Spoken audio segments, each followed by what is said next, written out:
ನಮಸ್ಕಾರ ಬಂಧುಗಳೇ, ನಾನೀಗ ಉತ್ತರ ಪ್ರದೇಶದಲ್ಲಿದ್ದೀನಿ. ಉತ್ತರ ಪ್ರದೇಶದ ವಾರಣಾಸಿ ಅಂದರೆ ಕಾಶಿ, ಬನಾರಸ್ ಅಂತ ಹೇಳ್ತಾರೆ. ಆ್ಯಕ್ಚುಲಿ ಕಾಶಿ ಹೆಸರು ತುಂಬ ಪ್ರಾಚೀನವಾದ ಒಂದು ಹೆಸರು ಅಂತ ಹೇಳ್ಬೋದು. ನಮ್ಮ ಪುರಾಣ ಗ್ರಂಥಗಳಲ್ಲಿ ಹೆಚ್ಚಾಗಿ ಉಲ್ಲೇಖ ಸಿಗುವುದು ಈ ಕಾಶಿ ನಗರ ಅಂತ ಹೇಳಿ. ಆದರೆ ಮತ್ತು ವಾರಣಾಸಿ ಅಂತ ಕೂಡ ಹೇಳ್ತಾರೆ. ಏನಪ್ಪ ಇದು ವಾರಣಾಸಿ ಅಂತ ನಾವು ನೋಡ್ತಾ ಹೋದಾಗ, ವಾರಣ ಮತ್ತು ಹಸಿ ಈ ಎರಡು ನದಿಗಳು ಒಂದೆಡೆ ಸೇರ್ತವೆ. ಆ ಸೇರಿದ ದಡಭಾಗ ಇದಾಗಿರೋದ್ರಿಂದ ಇದಕ್ಕೆ ವಾರಣಾಸಿ ಅಂತ ಹೆಸರು ಬಂದಿರುವಂಥದ್ದು. ಕಾಶಿ ವಿಶ್ವನಾಥನ ಎಷ್ಟು ಪುರಾತನ ಅಂತಂತಂದರೆ, ನಾವು ಸತ್ಯಯುಗಕ್ಕಿಂತಲೂ ಮುಂಚಿತವಾಗಿರುವಂಥದ್ದು. ಅಂದರೆ ಸುಮಾರು 1,00,000 ವರ್ಷಕ್ಕಿಂತಲೂ ಅಧಿಕ ಹೆಚ್ಚು ಅಂತ ನಾವು ಕೂಡ ಹೇಳ್ಬೋದು. ಯಾಕಂದರೆ ಸತ್ಯ ಹರಿಶ್ಚಂದ್ರ ಸತ್ಯಯುಗದಲ್ಲಿ ಇದ್ದಿದ್ದು.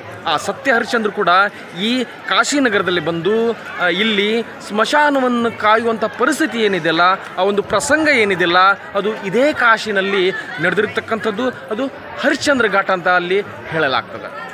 ಸೊ ಇದು ಒಂದಾಯಿತು. ಇನ್ನೊಂದೇನೆಂದರೆ, ಈ ಕಾಶಿ ನಗರ ಎಷ್ಟು ಭವ್ಯವಾಗಿ ವೈಭವಿಸ್ತಾ ಇದೆ ಅಂದರೆ, ಎಷ್ಟು ಸುಂದರಮಯವಾಗಿದೆ ಅಂದರೆ ನಿಜವಾಗೂ ತುಂಬ ತುಂಬ ತುಂಬ ಸುಂದರ. ಮೊದಲನೇದಾಗಿ ನಾನು ಒಬ್ಬರನ್ನ ನಾನು ನೆನಪಿಸಲಿಕ್ಕೆ ಇಷ್ಟಪಡ್ತೀನಿ. ಮೊದಲನೇದಾಗಿ ಅಹಿಲ್ಯಬಾಯಿ ಹೋಳ್ಕರ್. ಈ ಅಹಿಲ್ಯಬಾಯಿ ಹೋಳ್ಕರ್ ಇದ್ದಾರಲ್ಲ, ಇವರು ಈಗೇನು ನಾವು ದರ್ಶನ ಮಾಡ್ತಿದ್ವಲ್ಲ, ಈ ದೇವಸ್ಥಾನವನ್ನು ಪುನರ್ ಪ್ರತಿಷ್ಠಾಪನೆ ಮಾಡಿರೋದು. ಮೂಲವಾಗಿ ದೇವಸ್ಥಾನ ಕಾಶಿ ವಿಶ್ವನಾಥ ಇರೋದು ಅದರ ಪಕ್ಕದಲ್ಲಿ.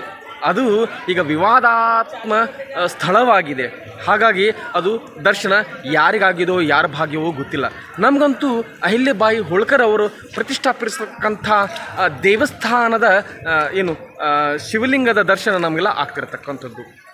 ಇದು ಅಹಿಲ್ಯಾಬಾಯಿ ಹೋಳ್ಕರ್ ಅವರ ಅಪಾರವಾದ ಕೊಡುಗೆ. ಆದರೆ ಮತ್ತು ನರೇಂದ್ರ ಮೋದಿಯವರು ಅಂದರೆ ನಮ್ಮ ಪ್ರಧಾನಮಂತ್ರಿಯವರು ಏನು ಈ ಒಂದು ಕಾರಿಡಾರ್ ಮಾಡಿದ್ರಲ್ಲ, ಎಷ್ಟು ಸುಂದರಮಯವಾಗಿ ಅಂದರೆ, ನಾನು 2012ರಲ್ಲಿ ನಾನು ಇಲ್ಲಿ ಬಂದು ಹೋಗಿದ್ದೆ. ಇಲ್ಲೆಲ್ಲ ನೀವು ಇದಕ್ಕಿಂತ ಮುಂಚಿತವಾಗಿ ಕೆಲವು ನೋಡ್ಬೋದು, ಸಂಧಿ ಗಲ್ಲಿಗಳೆಲ್ಲ ಇತ್ತು. ಇಷ್ಟೊಂದು ವಿಸ್ತೀರ್ಣವಾಗಿ, ಇಷ್ಟೊಂದು ವಿಶಾಲವಾಗಿ, ಇಷ್ಟು ಸುಂದರವಾಗಿ ಸಾಧ್ಯವೇ ಇಲ್ಲ. ಭಾಳ ಸುಂದರವಾಗಿದೆ. ಎಷ್ಟು 2 ಕಣ್ಣು ಸಾಲದು, ಅಷ್ಟು ಚಂದಮಯವಾಗಿ ಮಾಡಿದ್ದಾರೆ. ಅವ್ರು ಎಷ್ಟು ಕೃತಜ್ಞತೆ ಹೇಳಿದ್ರು ಕಡಿಮೆನೇ. ಅವರ ಒಂದು ಪಾದಗಳಿಗೆ ಸಾಷ್ಟಾಂಗ ನಮಸ್ಕಾರ ನಾನು ಹೇಳಲಿಕ್ಕೆ ಇಷ್ಟಪಡ್ತೇನೆ. ಅಷ್ಟೇ ಅಲ್ಲ, ಅಹಿಲ್ಯಾಬಾಯಿ ಹೋಳ್ಕರ್ ಅವರು ಕೂಡ ಎಷ್ಟು ನಾವು ಋಣಿ ಹೇಳಿದರೂ ಕೂಡ ಕಡಿಮೆನೇ ಆಗತ್ತೆ. ಅವರ ಕೊಡುಗೆ ತುಂಬ ಅಪಾರವಾದವು. ಇಷ್ಟು ಸುಂದರವಾಗಿ ನಾವು ನೋಡ್ತಕ್ಕಂಥದ್ದು ಕೇವಲ ಇದಷ್ಟೇ ಅಂತಲ್ಲ, ಅಯೋಧ್ಯೆ ಆಗ್ಬೋದು, ಉಜ್ಜೈನ್ ಮಹಾಕಾಳ ಆಗ್ಬೋದು, ಮತ್ತು ಕೇದಾರನಾಥ ಆಗ್ಬೋದು, ಇವೆಲ್ಲ ಎಷ್ಟು ಸುಂದರವಾಗಿ ವೈಭವೀಕರಿಸ್ತಾ ಇದ್ದಾವೆ ಅಂತಂದರೆ ನಿಜವಾಗಿಯೂ ನಾವೆಲ್ಲ ಈ ಕಾಲದಲ್ಲಿ ಇದ್ದೇವಾ ಪುಣ್ಯಮಂತರು. ಅಯೋಧ್ಯೆ ಅಂತೂ ನಾರಾಯಣ ಪಾಂಡುರಂಗ ಎಷ್ಟು ಸುಂದರ ಅಂದರೆ ಅದ್ಭುತ.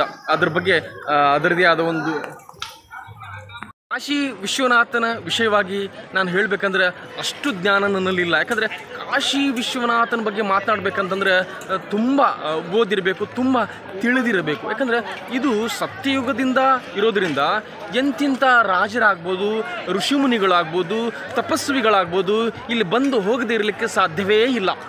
ಅವರೆಲ್ಲ ಬಂದು ಅಲ್ಲಲ್ಲಿ ನಿಲ್ಲಿಸಿ ಜಪ ತಪ ಮಾಡಿ ಹೋಗಿರ್ತಕ್ಕಂಥ ಮಹಾನ್ ಅದ್ಭುತವಾದ ಆಧ್ಯಾತ್ಮ ನಗರಿ ಅಂತ ಕೂಡ ನಾವು ಇದನ್ನು ಹೇಳ್ಬೋದು.